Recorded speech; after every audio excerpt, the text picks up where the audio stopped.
The March 15th, 2011 meeting of the Oklahoma City Water Utilities Trust will be in order.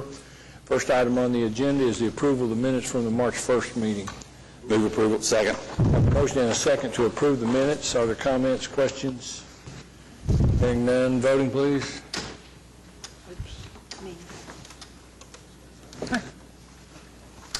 There we go. Minutes are approved. Next item is the consent docket. Move the consent docket subject to individual consideration.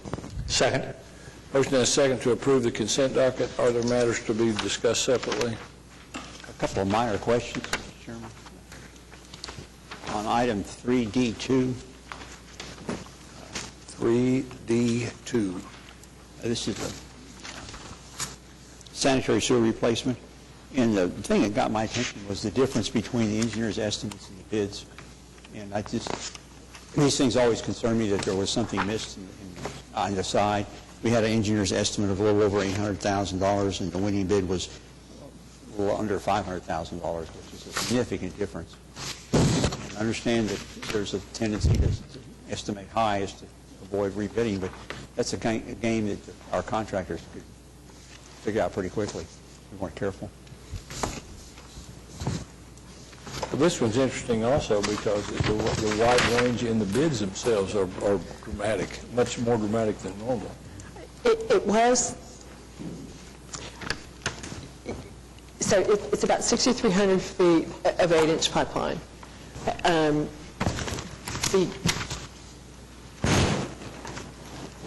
The prices have varied lately from about $125 a foot, which is, I think, what was reflected in the engineer's estimate, down to about $75 a foot, linear foot installed.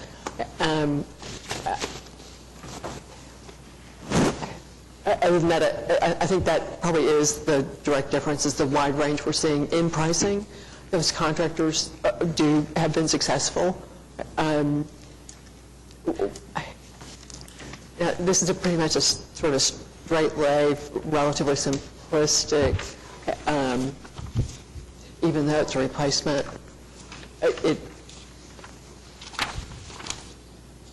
Thank you for bringing it to our attention. I do think it's sort of in a very broad range that we're seeing in the last couple of years. Fortunately, though, Mr. Ryan, they're not bidding against the engineer, they're bidding against other contractors that comes in. So it's the other contractors that are holding the contractors. And so I think it's maybe more important what the range is with the other contractors, necessarily more importantly than it is what the engineer's estimate comes in as.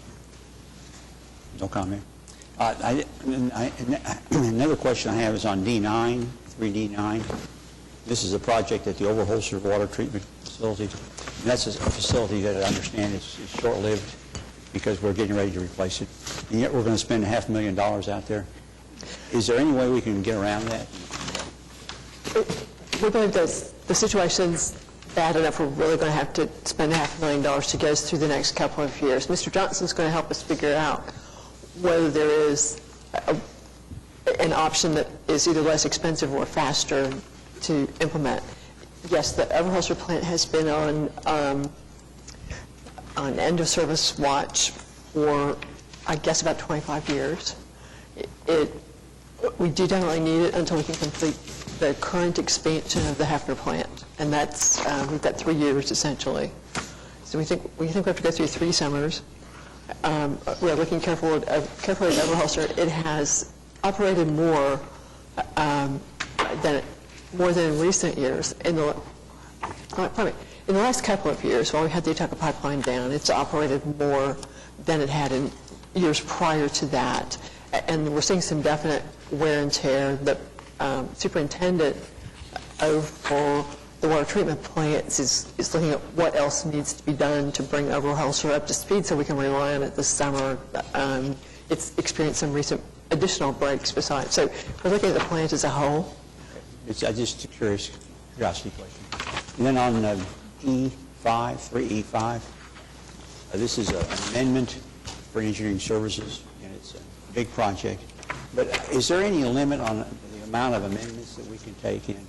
Because this goes from an initial of $169,500 to over $6 million. So there's been a significant number of amendments and a significant increase in the engineering fees.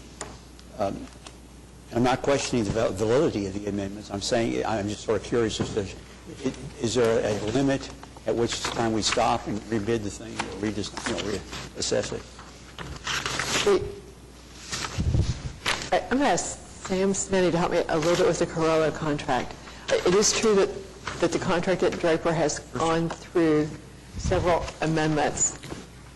On that particular project, yes, it is true, we've had a number of amendments to the contract, but they were all related to the Draper Water Treatment Plant. Sometimes it's very useful to have the same engineer who is very familiar with the same project and the same location to stay on the job. And a lot of these amendments were created because of the necessity to deal with certain issues when the expansion project was going on. This last amendment, however, is because of the project that we have currently going on. It's a little bit behind construction. Therefore, we're extending the amount of inspection services that we're having with Corolla to watch the project. This amendment to $50,000 is one of the smaller ones on there. Yes. There's one for $4.7 million, one for almost $1 million. Yeah, that was for going from the preliminary phase of the project, which is evaluation of the plant, to the expansion part. The expansion was about $2.5 million in terms of design fees and $2 million in terms of inspection of the project while it was going on. Thank you. Any further comments on items on the consent docket? We have a motion and a second to approve. Voting, please. Consent docket's approved. The next item is the concurrence docket. There's 2 items on the concurrence docket. Second. Motion and a second to approve items 4A and 4B on the concurrence docket. Are there comments? Questions? Hearing none, voting, please. Concurrence docket's approved. Next item is the acceptance of permanent and temporary easements. There's one. Move approval. Motion and a second to accept the easement under item 5. Are there questions or comments? Voting, please. Easement's accepted. Next item is item 6. Series of reports.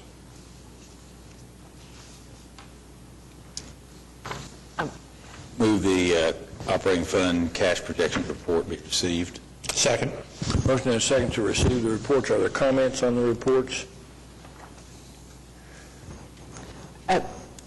Mr. Chairman, item 6B describes the new process we'll be using to renew wet stall and dry stall leases. Those are boat stall leases at Lake Hafner and Lake Draper this year. We're implementing first automated process for those customers. Have been testing it out for about a month now and are very excited to be able to move that to automated payment and renewal. Then the second thing, the third report is the application of the winter period sewer consumption base, about which we have a very brief presentation.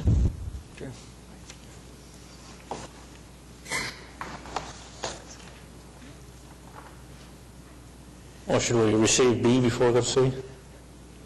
Okay, I move we receive the report on B. Second. Can I ask a question on B? Do we the number of dry stalls or wet stalls a person can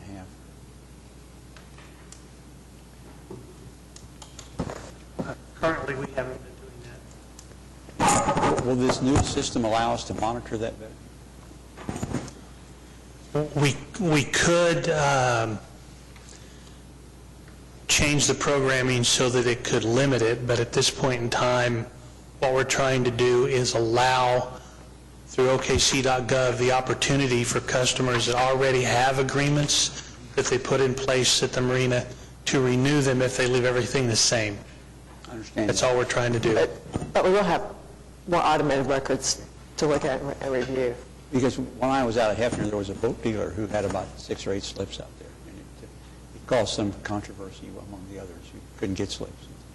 Well, it's been controversial at Draper also. I mean, there have been people that have got more slips than they could put boats in and boarded them over and lived out there virtually. At Hefner, currently, we haven't been able to rent all the stalls. Maybe it's the sizing that's the issue. I'd like to Several see years us, ago, in my experience, so. Yeah. I'd like to see us try to spread the availability of the stalls out at Draper. We've always been able to fill it up, haven't we? And part of it has been by people renting more than one stall. If we could go back to Hefner for a second, Hefner had a problem because we had too many roofs on them for a while, and so we later took more of the roofs off because the demand was more for sailboats. And so subsequent to that and the rehab that we did, I don't know, 12, 14 years ago when we rehabbed them, we've got, I think, more slips out at Hefner than we can rent at this point in time. Draper, though, is a little bit of a different situation down there. In Draper, there has been, I think, a higher occupancy down there, and there have been some people that have multiple slips. But is there a waiting list at Draper? At Draper, since they've been removed and they're waiting, we're planning on taking them back to reconstruct them in April. So in April, we'll be taking specifications back to replace the stalls with the plan on building 114 stalls. 2 of those will be reserved for police, 112 available for the public for rental. And we could research the rules concerning how many they could have under the current ordinance and bring you back a report to see whether it's worthwhile to prorate them. We worked with the existing wet stall renters to put them on a waiting list should they still want a stall when the new ones were put in. That was a commitment that we had made to leave them on the list for the potential of a stall if they still want one at that point in time when the new ones come in. I don't have a problem with renting one stall to one person until you run out of renters and then going back and starting to rent second stalls if we don't, for the revenue side, but that rent 2 or 3 right off the bat to somebody when we always were full out there, it seems to me, actually I thought we ought to consider that a precinct and put a polling booth out there because the people lived out there. You know, I thought about sending them campaign material. But it's a whole different atmosphere there than it was at the place at Hefner. It's a little, and I'm not sure I thought it was all that positive. Every time I've been kind of brushed up against it, I didn't think it was kind of exclusive as opposed to being a place where you rented a stall. Mr. Chairman, if you recall, when we first redid the slips at Hefner, there was a lot of similar concern with people having facilities out there shouldn't be out there and people living on the boats. And we used the timing of the rework of the slips to rewrite the ordinances at Hefner to make sure that people were not living on the boats and restricted that. And we could look at that for Draper as well. Well, I'm not sure that people literally, you know me and hyperbole, but I'm not sure that people actually lived there but close. I mean, there was sure lots of people anyway. I need not go into any more detail about why I know all those things. Well, at Hefner, people actually built facilities on top of the slips and lived, not lived out there, but they vacationed out there. Well, that's the way it works at Draper. But that was my experience at Hefner is old. Yeah, but that was all, that's been cleaned up at Hefner for many, many years, and I think what we're saying is that that's probably a good opportunity for us at Draper when we do that, too. Okay. Let's look into that then. We have a motion on A and B, and then we're going to have a report on C. Is that right? Yes, sir. Okay, why don't we go ahead and vote on A and B? Any further comments on the 2 reports that were received? Now we have a presentation on 6C. Each year at this time, we review the water used by residential customers during winter months, and we calculate what's called the winter period average of that water use, which in turn is used to bill the customer a volume use for sewer each month. The basis of this is that residential properties are most likely to use water outdoors that does not reach our sewer system in the summer months and less likely in the winter months. By ordinance, the Utilities Customer Services Superintendent considers the average water volume used in 3 consecutive winter months, and that volume becomes the maximum volume amount the customer will be billed for sewer service during the following year. Roughly 100, there's a typographical error in your memo. It's 167,000 customers, not 176,000 customers, fall under this category, with the vast majority of them, all but about 4,000, being single-family residences.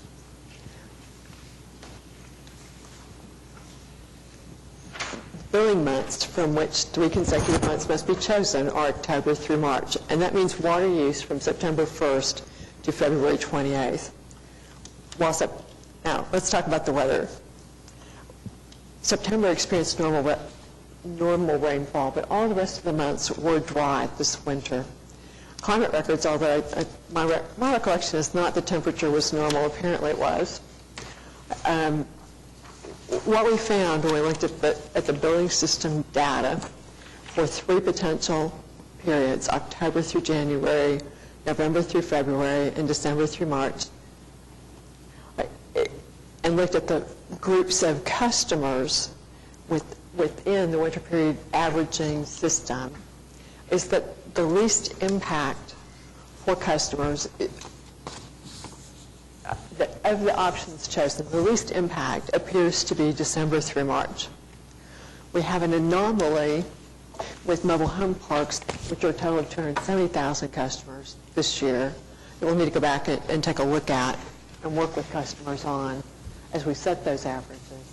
But that's not uncommon for mobile home parks, which are frequently freeze sensitive and have a little more winter water use, depending upon extreme cold conditions, even in houses.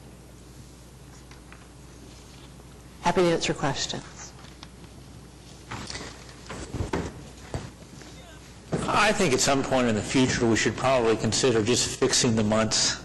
And I know it goes, but most of the time it is the December from March. But then people know, if we could educate, they would know ahead of time that these are the months that I'm going to be, that's going to set the rate, and they can plan accordingly as they go forward, because now we're doing it after the fact. And so you really got to be careful about your water usage for a much longer time, because you don't know exactly which months are going to be set. And I think that just should be something we talk about and consider, and just go ahead and say it's going to be, whatever 3 months they are, and just set it and go forward with it, so people can plan ahead, because you can't do that now. But anyway, I'm not saying that that's anything for this year. I think we need to follow our processes for this year.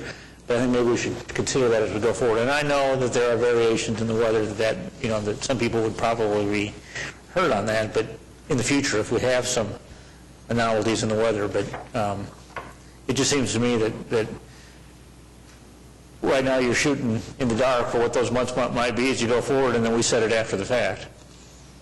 It might be better just to set it rigid and go forward. We'd be happy to bring you an analysis of best weather conditions and historically. The December through March period is our most common period over the last 10 years. This chart we're looking at called results. Explain what the December-March numbers mean across there. Single family is 0. Does that mean there's no change? Mr. Ryan, I'm so sorry. 0 means no change. This is Marcia making her own chart, sorry. But those numbers are thousands of gallons. So for the average apartment customer, there's a downtick of 10,000 gallons a month. For single-family residential, no change. Duplexes, a minus 1,000 gallons change. Triplexes, no change. Mobile homes, an uptick of 1,000 gallons. The 270 mobile home parks are showing an uptick in our data of 89,000 gallons, which is considerable and needs additional work, but as you can see, has been high all summer, all winter long. Okay, thank you.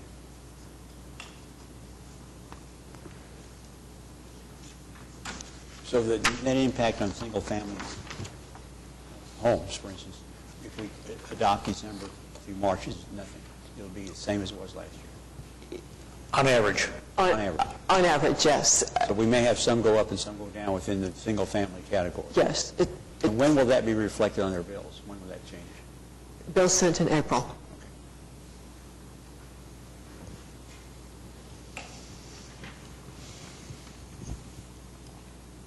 Further Move- comments? Move we receive the report. Have a motion and a second to receive the report on item 6C. Are there further comments? Hearing none, voting, please.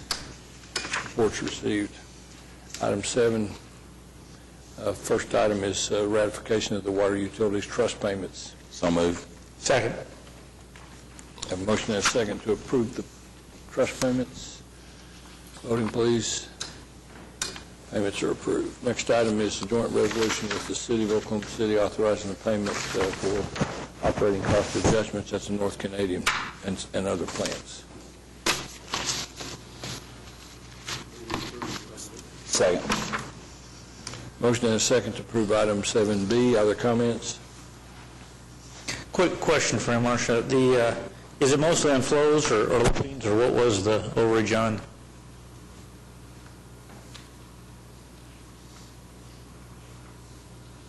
Or is this just the cost of is this flows and loadings, or is this just? I don't have a back page. And it is ironically $10. That's $79,000. Okay. This is helpful. I didn't get that. I didn't have the back page of my packet. This answers it. Thank you. Further questions? Voting, please. The joint resolution is approved. Next item, item 7C, is approve an RFP for emergency power generation services. Authorize the Secretary to advertise for the same. Mr. Chairman, may I ask what kind of, in general, short, succinct summary of what we're asking for in terms of, is it a request for each of the treatment plants, or are we going to have one unit that we can move back and forth, or one contract that we... Yeah, it's an emergency supply contract that could be used at any of our major facilities, treatment plants, large pump stations. It would be essentially on demand, but we would have a formalized version of what we did last summer on an emergency at the Draper plant. In the meantime, we're also pursuing through the Draper plant pump station project a study of permanent power for that location as well, permanent backup power. And our request for proposals will we ask for the ability for whoever provides a service to provide service at multiple points? Yes. in an emergency? Further questions on item 7B? Or C, excuse me. Hearing none, voting, please.